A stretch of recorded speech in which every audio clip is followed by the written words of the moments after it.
The operator's voice was steady, professional. After all, Laura had taken thousands of calls in her career.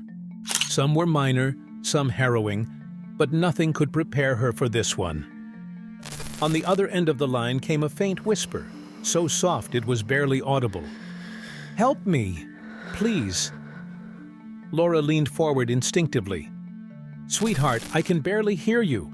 Can you speak a little louder? What's your name?" There was a pause, then a trembling reply. "Emma. My name is Emma." "Hi, Emma. My name's Laura. I'm here to help you, okay? What's going on?" Emma's voice cracked as she spoke. "There's someone in the house. My mom told me to hide." Her words were punctuated by quick, shallow breaths. Laura's fingers danced across her keyboard, pulling up the location of the call. It was a small suburban home, the kind of neighborhood where nothing bad was ever supposed to happen. "Okay, Emma, you're doing so well. Are you somewhere safe right now?" I'm in the closet, upstairs." "Good. That's good. Stay where you are, sweetheart. Don't hang up. I'm sending the police to your house right now."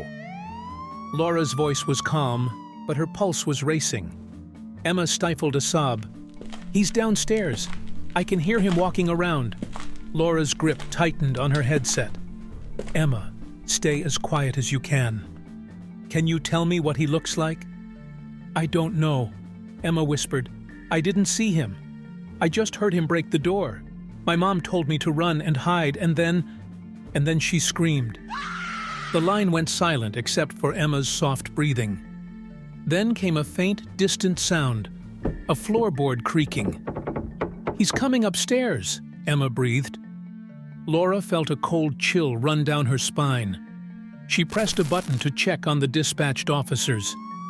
2 units were en route, but still several minutes away. "Emma, listen to me very carefully. You're doing amazing, okay? Stay hidden no matter what. Don't make a sound." Another creak came through the line, louder this time. Emma whimpered. "He's in the hallway." "Stay calm," Laura urged, though her own voice was shaking now. "Help is almost there. You're so brave, Emma. Just hold on a little longer." There was a loud crash, a door being flung open. Emma let out a tiny gasp. "He's in my room," she whispered, her voice barely audible. Laura's hands were trembling now. "Emma, don't move, don't say a word. The police are seconds away." For a moment there was silence, and then Emma whispered something that made Laura's blood run cold. "He knows I'm here." The line was filled with the sound of heavy footsteps, moving closer, closer. Then came a deep male voice, sinister and mocking. "Come out, little girl. I won't hurt you." Laura's heart pounded in her chest. "Emma, don't respond. Don't move. They're almost there." The sound of something being dragged filled the line, followed by Emma's terrified sobs. Then suddenly the man spoke directly into the phone. "You're too late." The call went dead.